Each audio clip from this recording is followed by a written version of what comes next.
ঠাকুরের দেওয়া এই যে পঞ্চনীতি, তার মূল স্তম্ভ এই পাঁচটি, তার সেই পাঁচ স্তম্ভের এক স্তম্ভ হলো ইষ্টভৃতি। তো ইষ্টভৃতি কে যদি আমরা ভাঙি, সেটা আমরা সকলেই জানি যে ইষ্ট মানে মঙ্গল আর ভৃতি মানে ভরণ। এখানে কিন্তু ঠাকুর নিজের মঙ্গলের কথা বলেননি সর্বপ্রথম, তার কি মঙ্গল করব আমরা। তো এখানে লুকিয়ে আছে আমাদের নিজেদের মঙ্গলের কথা। নিজেদের মঙ্গলকে আমরা যেভাবে ভরণ পোষণ করব, আমরা ততটাই জীবনে সেইভাবে আমাদের যে প্রাপ্তি, সেই প্রাপ্তি আমরা পাবো। ঠাকুর আমাদের ধরা কেন?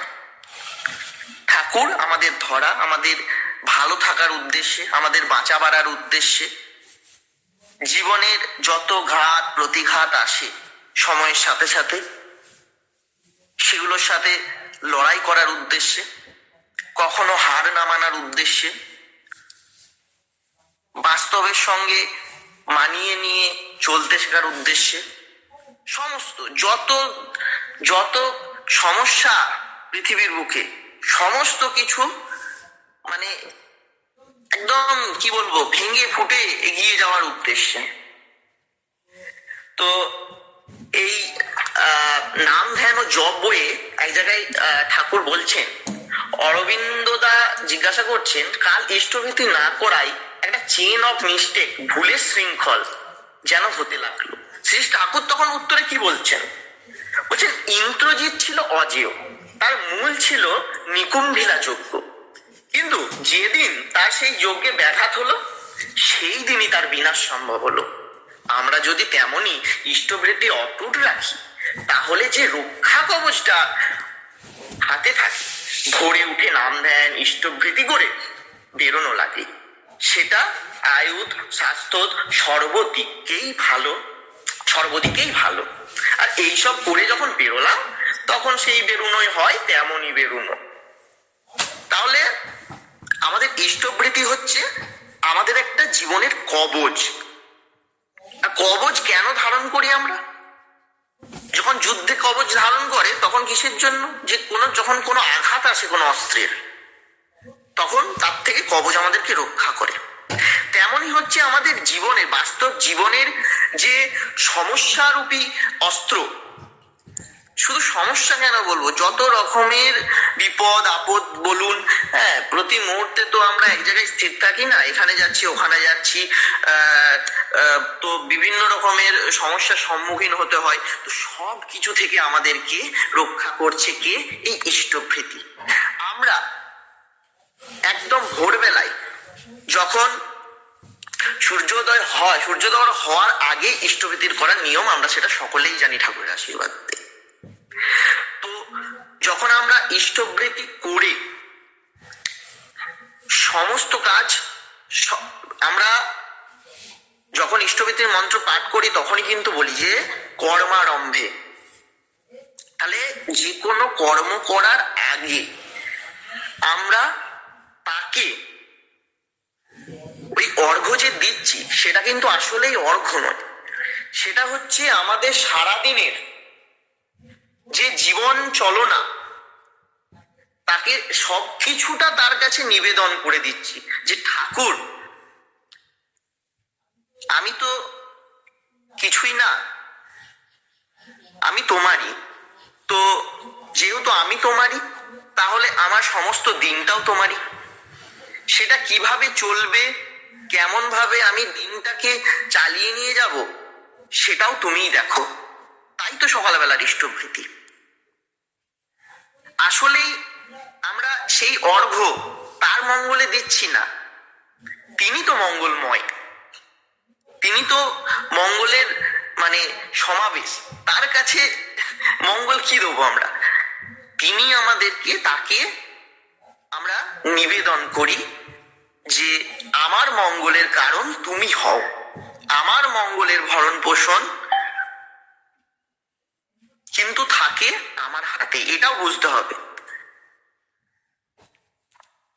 তো এই নিয়ে বলতে গিয়ে ঠাকুর ওই নামদান বই বলছেন এক জায়গায় যে উক্ত ভদ্রলোক জিজ্ঞাসা করছেন যে শান্তি পাবো কি করে।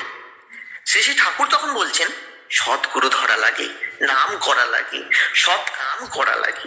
শরীরের জন্য খাদ্য দরকারি, রোজ যদি খাদ্য না খাও তবে শক্ত শরীরও ভেঙে পড়বে।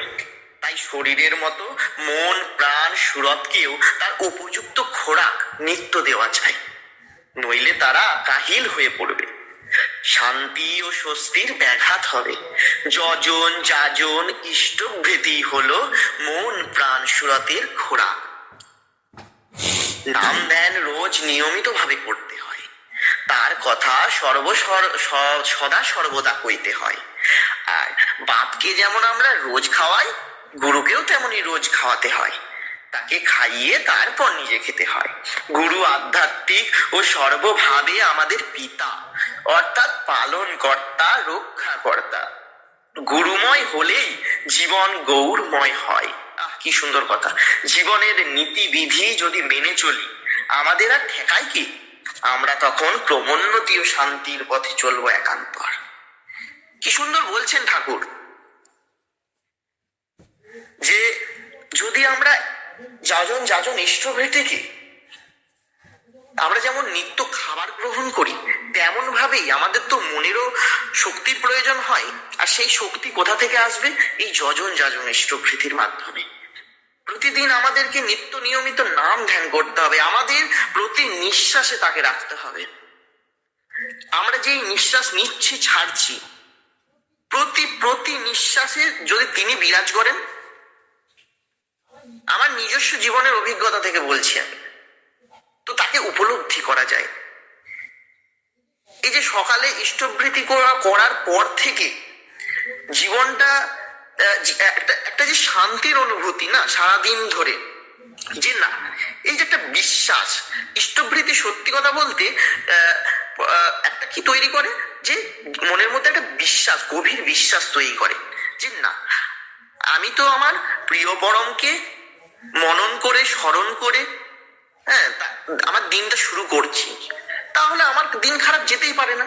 এই যে একটা বিশ্বাস, তিনি যদি আমার জীবনের সর্বোচ্চে অবস্থান করে থাকেন, তাহলে কোন সমস্যা আমাকে মানে লড়িয়ে দিতে পারে? এমন কোন সমস্যা আছে যেটা তার উপরে যেতে পারে? তো এই বিশ্বাস একটা আসে, এবং এটা কিভাবে আসে? অভ্যেস করতে করতে। সেটা একদিনে হয় না। যখন আমরা প্রতিনিয়ত সেই ইষ্টভৃতির মন্ত্র উচ্চারণ করি, আমরা বলি যে আমরা অক্রোধী, আমরা অমানী, আমরা নিরলস, কাম লোভ জিতবশী, এইভাবে যখন বলি, শুধু ওই বলা রয়ে গেলেও হয় না, আবার সেগুলো প্রতিটা শব্দকে নিজের মধ্যে অনুভব করতে হয় যে আমি অক্রোধী, আমি সত্যিই অক্রোধিত। তাহলে এই যে এই প্রশ্নগুলো মাঝে মাঝে চুপচাপ যখন আমরা ঠাকুরের নাম করি, তখন মানে আমি অন্তত নিজস্ব বলছি যে আমি করি, যে আমি সত্যিই ঠাকুরের এই যে তিনি আমাকে বলছেন সকালে উঠেই আমি যে এত কথা বলছি, আমি আদেও সেগুলো নিজের উপরে অ্যাপ্লাই করতে পারছি তো, নাকি শুধুই বলাই হচ্ছে? তো যাই হোক, ঠাকুর তাহলে কি বলছেন, যে তাকে আমরা রোজ, পিতাকে যেমন আমরা প্রতিদিন খাবার খাওয়াই, তেমনি তাকেও খাওয়াতে হয়। তিনি আমাদের আধ্যাত্মিক পিতা, তিনি মানে কি বলবো, সর্বময় পিতা, সর্বোচ্চ পিতা। তাহলে তিনি আমাদের পালন করছেন, তিনি রক্ষা করছেন। এবার তিনি যখন এত কিছু করছেন, তাহলে আমরা তার জন্য কি করছি? ঠাকুর তো বলেছেন করে পাওয়া, তাহলে আমরা না করেই পেতে চাইছি। তাই না করে যে পেতে চাই, দুঃখ তারই পিছে থাকে। তা কেন তারা দুঃখ পাবে না? তারা বলছে আমরা নিয়ে নিলাম, আমরা ইষ্টভৃতি করবো না, কিছু করবো না, নাম ধ্যান করবো না, দীক্ষা তো নিয়ে নিয়েছি, এবার ঠাকুর আমাকে সব দিয়ে দেবে। তার সে পাওয়া তো পাওয়া হবে না, কখনোই পাবেন না। শুধুমাত্র নিরাশায় হাত আসবে, আর আমার ঠাকুরকে আমরা এটা ওটা বলতে থাকবো যে ধুর, এসব তো, এ তো টাকার ঠাকুর, টাকা না দিলে নাকি কিছু দেয় না, এরকম একটা মানুষের মনোভাব। তো এবার যাই হোক, ইষ্টবৃতি নিয়ে বলতে গিয়ে আরো কিছু কথা যদি বলি, যে ইষ্টবৃতির এই যে অভ্যাস, প্রতিদিনের নিত্য যে অভ্যাস, সেই অভ্যাস আর কি আনতে পারে? আর আনতে পারে শান্তি, স্বস্তি, সাহস, মানসিক বল, দুশ্চিন্তার দূরীকরণ। কিন্তু এগুলো কখন আসবে? যখন আমরা এই ইষ্টবৃতিটাকে অন্তরের সহিত তার কাছে নিবেদন করব। এই যে ইষ্টবৃতির অর্ঘ্য আমরা প্রতিদিন দিই, সেই নিবেদনটা হবে অন্তরের ভালোবাসার সহিত, যে হে প্রিয় পরম, আমি তোমারই সন্তান,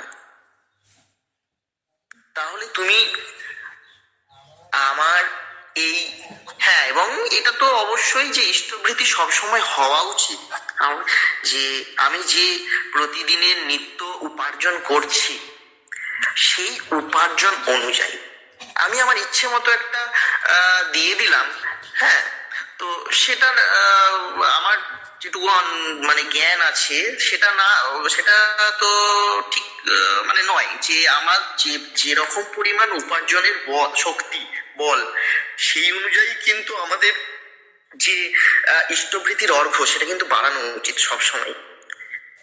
কারণ এটা তো আমরা তো ঠাকুরকে দিচ্ছি না, আমরা তো আমাদের নিজেদের মঙ্গলে করছি এটা, হ্যাঁ,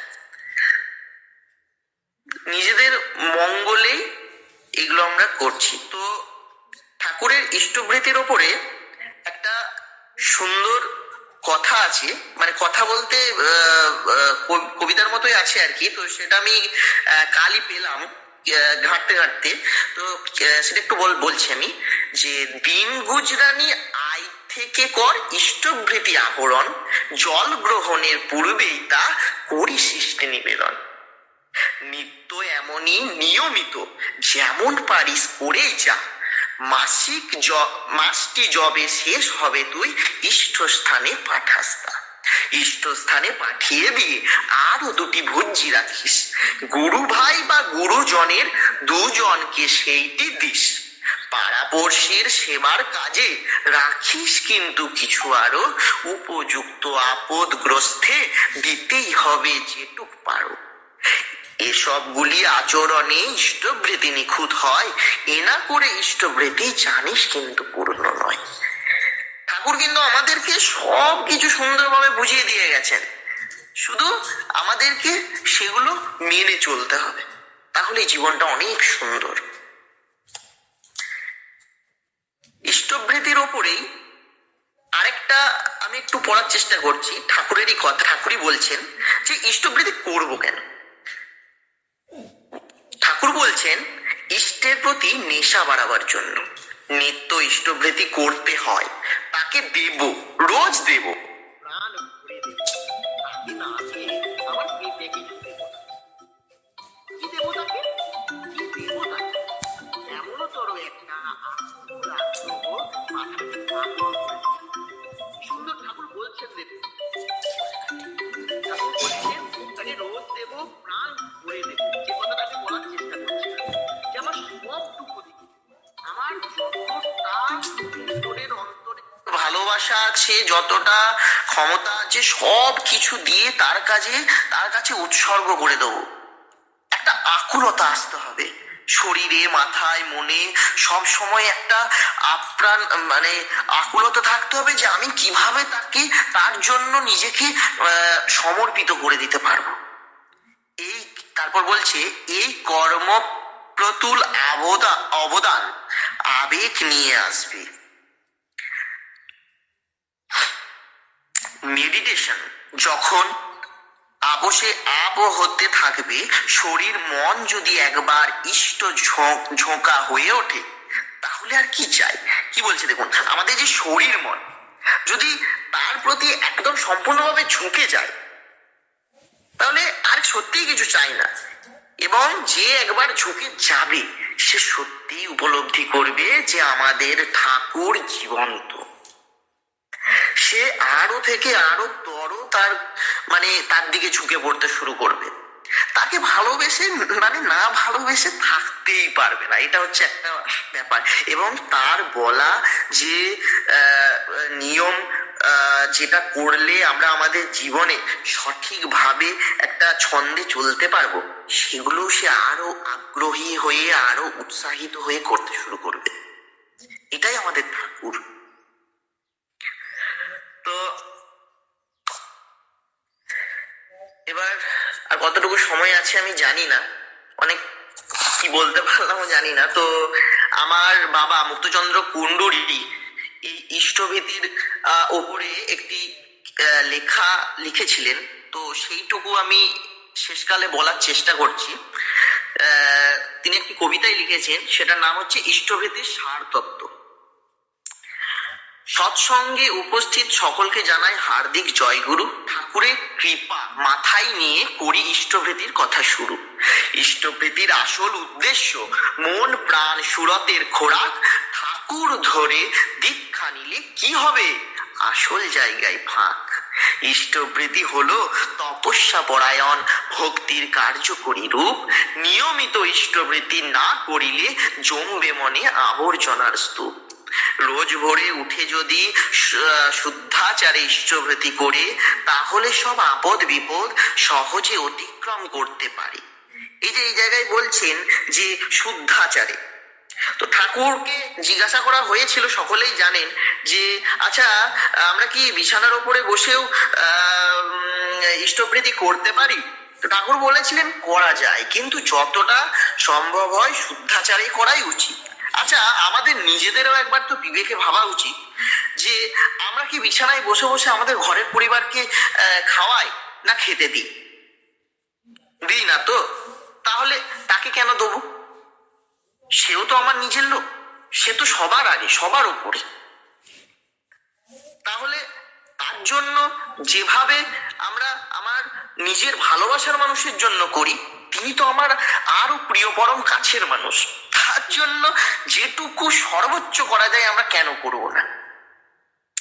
তারপর বলছে রোজ ভোরে উঠে যদি শুদ্ধাচারে ইষ্টভৃতি করে, তাহলে সব আপদ বিপদ সহজে অতিক্রম করতে পারি। আমরা রোজ খাওয়াই যেমন মোদের বাবাকে, তেমনই রোজ খাওয়াতে হয় পরম দয়াল ঠাকুরকে, কারণ তিনি আমাদের পরম পিতা। নিয়মিত ইষ্টভৃতি করলে জীবন হয় গুরুময়। শান্তির পথে চলবো মোরা, জীবন হবে গৌরময়। সত্যি শান্তি পাওয়া যায়, যায় শান্তি, যদি সত্যি করে বিশ্বাস থাকে আমার ঠাকুরের প্রতি যে তিনি আছেন, তিনি আমার মধ্যে আছেন, তিনি সবার মধ্যে আছেন, প্রতি মুহূর্তে আছেন। প্রতিদিন গুরুকে খাইয়ে তারপর নিজে খেতে হয়, শান্তি ও স্বস্তি আনে ঠাকুর বাণীতে কয়। দেখবেন যখন আমরা আমাদের পরিবারের জন্য কিছু নিয়ে আসি, আমরা কিন্তু প্রথমেই সেটা কখনো খেতে চাই না। কি করি না, সবাইকে আগে খাওয়াই যে না তাদের জন্য এনেছি, তার আগে খাক তারপর আমি খাবো। তেমনই তাকে আগে না মানে খাওয়ানোর পরেই আমরা খাই। তো সর্বদা ঠাকুরকে মনে করে ঠাকুরের কাছে যান, ঠাকুরও তাদের ভালোবাসেন, এটাই ইষ্টভৃতির প্রাণ। ইষ্টভৃতি অনুরাগের সাথে নিষ্ঠা ভরে করো যদি পালন, চিন্তা চলন হয় নিয়ন্ত্রিত আর দুর্ভোগ অপসারণ। কি সুন্দর কথা বলছে। আমাদের যে জীবনের প্রতিদিনের চলা, চিন্তা চলন, ভরণ পোষণ সবকিছু কিন্তু একটা ছন্দে চলে আসবে তখন, কারণ আমরা অভ্যেস করছি। একটা অভ্যেস যখন আমরা করি, তখন সেটার ফল কিন্তু আমরা আমাদের জীবনের একদম সকাল থেকে যখন থেকে শুরু করছি রাত্রে ঘুমোতে যাওয়ার আগে পর্যন্ত কিন্তু সেই অভ্যেসটা আমাদের মাথার মধ্যে শরীরের মধ্যে চলে যে আচ্ছা সকালে আমি এইভাবে শুরু করলাম, তাহলে তো আমার জীবনটাকে এইভাবে ছন্দে অটোমেটিক চলে আসবে, অটোমেটিক সেই জিনিসটা চলে আসবে, সেটা আনতে হবে না। তো শেষে বলছে ইষ্টভৃতি অনুরাগের সাথে নিষ্ঠা ভরে করো যদি পালন, চিন্তা চলন হয় নিয়ন্ত্রিত আর দুর্ভোগ অপসারণ।